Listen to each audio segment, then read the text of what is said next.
درود پاک پڑھیں اللہم صلی علی سیدنا و مولانا محمد وعلی آل سیدنا و مولانا محمد الباری وسلم صلاۃ و سلام علیک سیدی یا رسول اللہ صلی اللہ تعالی علیہ وسلم۔ میرے آقا صلی اللہ علیہ وسلم کی عمر شریف جب 25 سے اور 40 کے درمیان جب گزر رہی تھی تو اس میں کعبہ شریف کی تعمیر بھی ہوئی تھی، وہ کعبہ شریف کہ جس کی طرح پوری دنیا رخ کر کے نماز پڑھتی ہے۔ روایت میں یہ آتا ہے کہ حضرت علامہ جلال الدین سیوطی علیہ رحمہ فرماتے ہیں تاریخ مکہ کے حوالے سے کہ خانہ کعبے کی جو تعمیر ہوئی ہے وہ 10 مرتبہ ہوئی ہے۔ تعمیر سے مراد یہاں یہ نہیں کہ بالکل شروع سے بنا ہو، کچھ موقع پر یہ تھا کہ سب سے پہلے تعمیر ہوا، اس کے بعد کچھ جو ہے سیلابیں آئیں یا کچھ پرانی بلڈنگ ہو گئی، تو اس وجہ سے اس میں تھوڑا سا کام و کاج ہوتا رہا، تو اس میں تعمیری کام جو چلا ہے وہ تقریباً جو ہے وہ 10 مرتبہ چلا ہے۔ تو سب سے پہلے اس روح زمین پر جو کعبہ شریف بنایا تھا تو وہ فرشتوں نے بنایا تھا، کسی انسان نے نہیں بلکہ فرشتوں نے بنایا تھا سب سے پہلے۔ اور یہ کعبہ شریف جو ہے فرشتوں نے بیت المعمور جو ہے یہ آسمان پر یہ فرشتوں کا کعبہ ہے، یعنی فرشتے اس کا طواف کرتے ہیں، اور اسی بیت المعمور کے ٹھیک نیچے جو ہے وہ خانہ کعبہ ہے جہاں مسلمان طواف کرتے ہیں۔ تو سب سے پہلے جو کعبہ شریف کی تعمیر کی تھی وہ فرشتوں نے کی تھی۔ اس کے بعد دوبارہ جب ہوئی تو حضرت آدم علیہ السلام تشریف لائے تو انہوں نے اس کی تعمیر کی۔ تیسری مرتبہ اس کی تعمیر ہوئی تو حضرت آدم علیہ السلام کی جو اولادیں تھیں انہوں نے اس میں کیا تعمیر کی۔ اس کے بعد حضرت ابراہیم علیہ السلام نے اور ان کے بیٹے حضرت اسماعیل علیہ السلام نے کعبہ کی تعمیر فرمائی۔ 5ویں مرتبہ قوم عمالقہ ہے اس نے اس کی تعمیر کی تھی۔ 6ٹھی مرتبہ قبیلہ جرہم تھا اس نے اس کی تعمیر کی تھی۔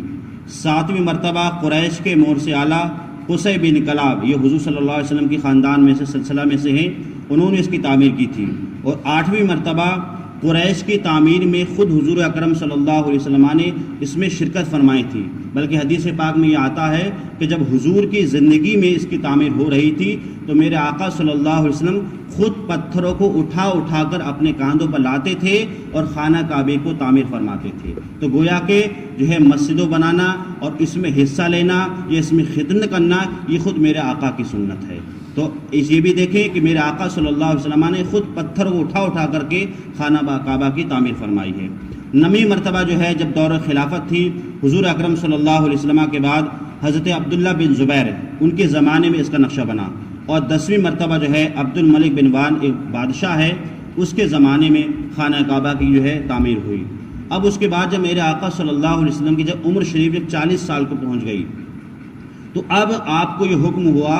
کہ آپ اپنی نبوت کا اعلان فرمائیے۔ یعنی میرے آقا صلی اللہ علیہ وسلم تو نبی شروع سے ہی تھے جب اللہ نے آپ کی نور کو پیدا فرمایا تھا، لیکن آپ نے اپنی نبوت کا جو اعلان فرمایا کہ مطلب میں نبی ہوں یہ آپ نے 40 سال کے بعد فرمایا۔ تو اس کا آپ نے طریقہ کیا کیا؟ حدیث میں آتا ہے کہ آپ کے اپنے قبیلے خاندان کے جو لوگ تھے آپ نے تمام کو مدعو کیا، بلایا، اور بلانے کے بعد آپ نے کھانا کھلایا، اور جو وہاں پہاڑی تھی آپ کے گھر کے سامنے اس پر چڑھ کر کے آپ نے تمام لوگوں کو سمجھایا۔ پہلے آپ نے یہ فرمایا یہ بتاؤ لوگ اگر میں تم سے یہ کہوں کہ اس پہاڑی کے پیچھے سے ایک ایسا جو ہے فوج آ رہی ہے جو تم پر حملہ کر دے گی تو بتاؤ کہ یہ بات سچ ہے جھوٹ ہے؟ تو تمام لوگوں نے کہا آپ تو کبھی جھوٹ بولتے ہی نہیں ہیں، آپ تو ہمیشہ سچ بولتے ہیں، تو ہم آپ کی بات کو مان لیں گے۔ تو پھر آپ نے فرمایا جب آپ میری بات کو اس بات کو مان لو گے تو تم اس بات کو بھی مانو کہ اللہ نے مجھے نبی بنا کر کے بھیجا ہے،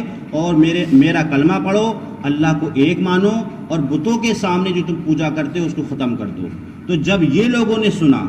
جس میں آپ کے خاندان کے لوگ تھے، آپ کے چچا بھی تھے، آپ کے قبیلے کے تھے، سب نے آپ کا انکار کر دیا، سب نے۔ حالانکہ پورا مکہ جانتا تھا کہ اس روح زمین پر اگر کوئی سچا آدمی ہے تو وہ حضور کی ذات ہے، لیکن جہاں میرے حضور نے اپنی نبی ہونے کا اعلان فرمایا تو سبھی نے آپ کو جھٹلایا۔ اس میں صرف ایک بچہ تھا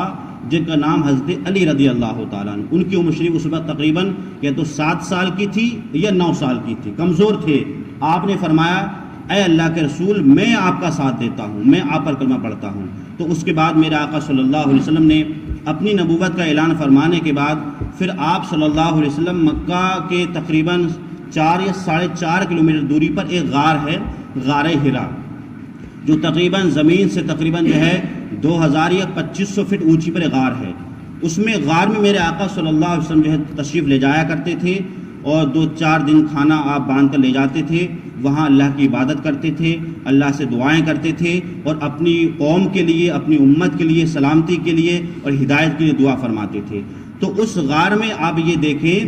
کہ اس غار کی جو اونچائی تھی وہ تقریباً 2000 یا 2500 فٹ اونچائی تھی، لیکن جب کبھی کبھی کھانا ختم ہو جاتا تھا تو آپ کی جو بیوی ہے حضرت خدیجہ رضی اللہ تعالیٰ عنہ، یہ کھانا لے کر کے جاتی تھی۔ اب آپ غور یہاں یہ دیکھیں کہ حضرت خدیجہ ملکۃ العرب ہیں، پوری عرب کی سردارنی بھی ہیں،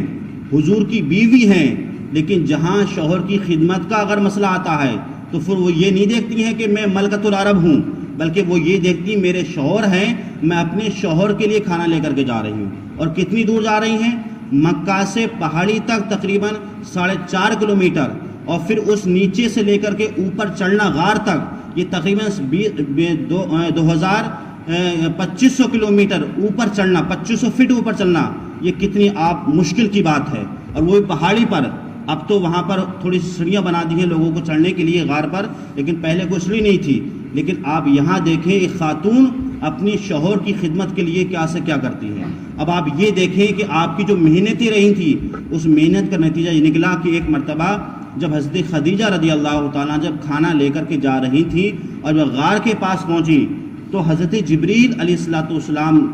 اترے، اور اترنے کے بعد حضور سے فرمایا، یا رسول اللہ، یہ جو آپ کی بیوی خدیجہ آ رہی ہیں کھانا لے کر کے، اللہ نے ان کو سلام بھیجا ہے۔ سبحان اللہ۔ آپ دیکھیں کہ جو انسان اپنی شوہر کی خدمت کے لیے اتنا کر سکتا ہے تو پھر اس کا مقام اتنا ہوتا ہے کہ اللہ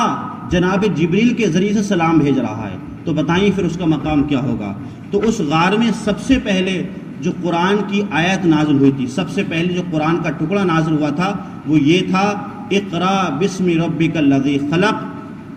خلق الانسان من علق، اقرا وربک الاکرم، الذی علم بالقلم، علم الانسان ما لم یعلم۔ یہ 5 آیتیں تھیں جو قرآن کی سب سے پہلے اس روح زمین پر اتری تھی، اور اس کا مطلب یہ تھا اقرا، یا رسول اللہ پڑھیے،